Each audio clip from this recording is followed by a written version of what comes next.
मध्य प्रदेश में अब लाडली बहना को लेकर सियासत तेज हो गई है। योजना को लेकर कांग्रेस ने अब कई सवाल खड़े किए हैं, जहां इस योजना को लेकर अब कांग्रेस की ओर से कई सवाल खड़े किए गए हैं और कांग्रेस ने आरोप भी लगाया है कि नई सरकार ने 2 लाख लाडली बहनाएं भी घटा दी है। बीजेपी भी अब इस पूरे मामले पर पलटवार कर रही है और बीजेपी का ये कहना है कि कांग्रेस केवल भ्रम अकेला फैला रही है। जहां अब लाडली बहनाओं को लेकर मध्य प्रदेश में सियासत गर्मा चुकी है और लाडली बहना पर अब दोनों ही पार्टियों की ओर से दो टूक बयानबाजी भी सामने आ रही है। जहां कांग्रेस बीजेपी पर कई गंभीर आरोप भी लगा रही है, तो वहीं कांग्रेस का ये कहना है कि नई सरकार ने 2 लाख लाडली बहनाएं घटा दी हैं, तो वहीं बीजेपी ने इस पूरे मामले पर पलटवार किया है और बीजेपी की ओर से ये कहा जा रहा है कि कांग्रेस भ्रम मात्र फैला रही है।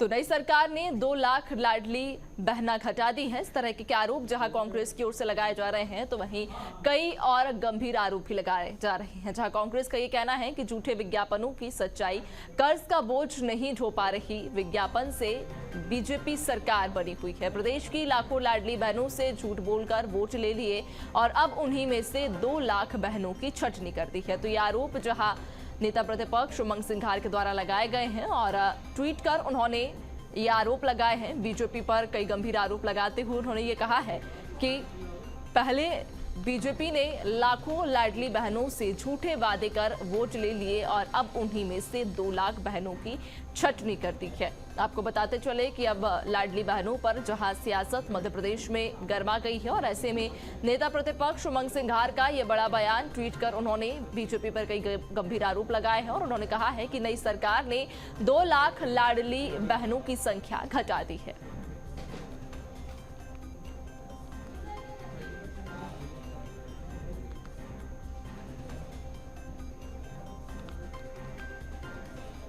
तो वहीं इस पूरे मामले पर जहां प्रदेश मीडिया अध्यक्ष के मिश्रा का भी बयान सामने आया, क्या कुछ कहना है उनका, सुनिए।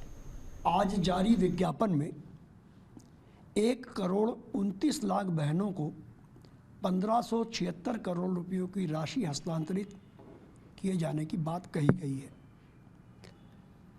पूर्ववर्ती मुख्यमंत्री माननीय शिवराज सिंह जी के कार्यकाल के दौरान जब पहली किस्त जारी हुई थी बहनों के अकाउंट में, तब सरकारी आंकड़ा 1 करोड़ 31 लाख बहनों का था जो पात्र हितग्राही थी। डॉक्टर मोहन यादव साहब की सरकार बनने के बाद जो आज पहली धनराशि हस्तांतरित की गई है, उसमें उन्होंने खुद स्वीकार किया है कि 1 करोड़ 29 लाख लाडली बहनों को 1576 करोड़ की राशि हस्तांतरित की जाएगी। यानी उनकी सरकार आने के बाद मात्र 1 महीने में 2 लाख बहनें सरकार के आंकड़ों में कम कैसे हों? मुख्यमंत्री जी उसका जवाब दें। तो प्रदेश में नई सरकार बनने के बाद से कांग्रेस लगातार लाडली बहनों को लेकर अब कई सवाल खड़े कर रही है। इन तमाम सवालों पर पलटवार आज सीएम ने भरे मंच से किया है। क्या कुछ कहा सीएम डॉक्टर मोहन यादव ने, सुनिए। बेटियों के लिए उनकी अपनी जो धनराशि थी लाडली बहना, वो राशि भी आज डाली है खातों में। जोरदार तालियां बजाओ इस बात के लिए भी। और सरकार राशि डाल रही है और पता नहीं कांग्रेस के लोगों को क्यों पेट में दुखता, दे ही नहीं सकते, दे ही नहीं सकते, दे ही नहीं सकते। जब आज देते दिख रहे थे कि आपकी दे दी, अगली बार नहीं देंगे। मैंने तुम उम्मीद में बैठे रहो, हम हर बार देते रहेंगे, तुम्हारे पेट में ऐसे ही दुखता रहेगा। तुमने तो कभी दी नहीं, तुम दे सकते भी नहीं हो, लेकिन देने वालों के ऊपर उंगली उठाते हो। अब तुम्हारी बुद्धि तुम्हारे पास रखो, अपन तो उनको क्या कह सकते हैं।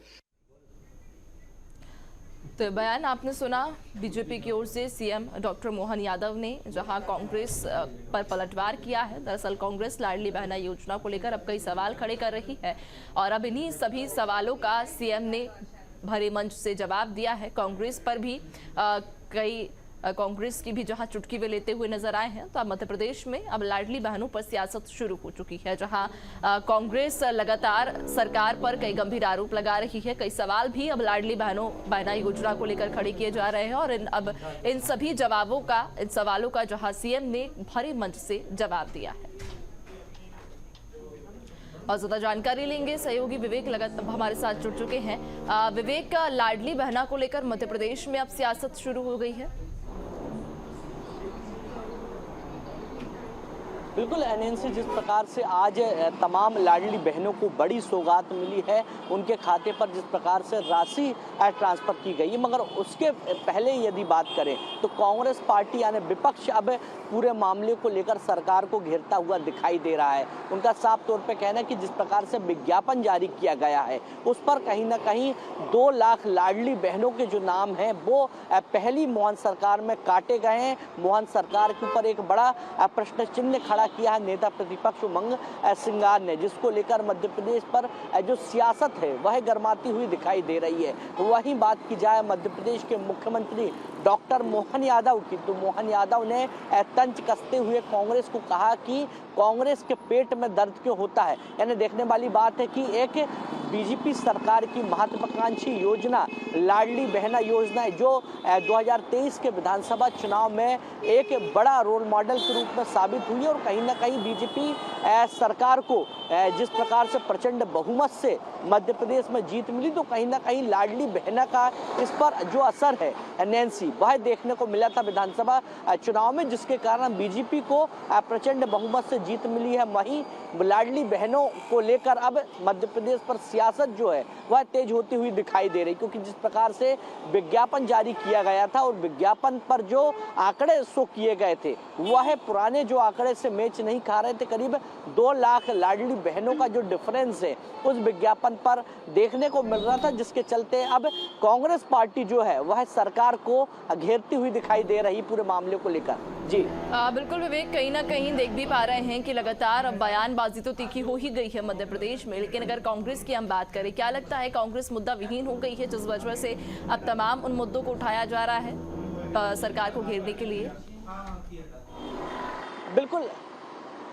बिल्कुल नैन्सी, लोकसभा चुनाव आने वाले हैं और लोकसभा चुनाव के लिहाज से यदि कांग्रेस की यदि बात की जाए तो जमीनी जमावट पर कांग्रेस पार्टी के तमाम जो बड़े नेता हैं वह जुटते हुए दिखाई दे रहा है। वहीं कांग्रेस पार्टी अब लोगों से जुड़े हुए जो मुद्दे हैं वो उठाने की कोशिश कर रही, क्योंकि लाडली बहनों की यदि बात की जाए तो लाडली बहनों का जो इम्पैक्ट है वह 2023 के विधानसभा चुनाव पर देखने को मिला है और इन्हीं लाडलियों को साधने के लिए अब कांग्रेस पार्टी बीजेपी सरकार यानी मोहन सरकार के ऊपर आरोप लगाती हुई दिखाई दे रही है। क्योंकि मोहन सरकार की यदि बात की जाए तो लाडली बहना योजना की जो किस्त है वो मोहन सरकार की पहली किस्त है। आज के दिन तमाम मध्य प्रदेश की लाडली बहनों को इसका लाभ मिला है। मोहन सरकार ने मध्य प्रदेश के मुख्यमंत्री डॉक्टर मोहन यादव ने जो किस्त है वह डाल दी है और इन्हीं किस्तों को लेकर अब जो प्रश्न चिन्ह है अब कांग्रेस पार्टी खड़ा करते हुए दिखाई दे रही है। कांग्रेस का साफ तौर पे आरोप है कि मोहन सरकार की जिस प्रकार से पहली किस्त थी और पहली किस्त में 2 लाख लाडलियों के नाम काटे गए, तो आने वाले समय में और भी लाडलियों के नाम काटे जा सकते हैं। अब देखने वाली बात है कि लोकसभा चुनाव को लेकर जो आरोप प्रत्यारोप का जो दौर है वह शुरू हो गया है, क्योंकि मध्य प्रदेश की बात की जाए तो आधी आबादी महिला वोटरों को साधने के लिए दोनों राजनीतिक पार्टी तमाम जो कोशिश है वो करती हुई दिखाई दे रही है। जी बिल्कुल विवेक, और विधानसभा चुनाव में भी ये देखने को मिला था कि आधी आबादी ने बीजेपी को सरकार बनाने में यानी बीजेपी को जिताने में बड़ी भूमिका निभाई थी। जिस तरह से विधानसभा चुनाव में बीजेपी ने प्रचंड बहुमत के साथ जीत हासिल की है, क्या लगता है कि लोकसभा चुनाव में भी आधी आबादी को ध्यान में रखते हुए कोई नई रणनीति बना सकती है पार्टी?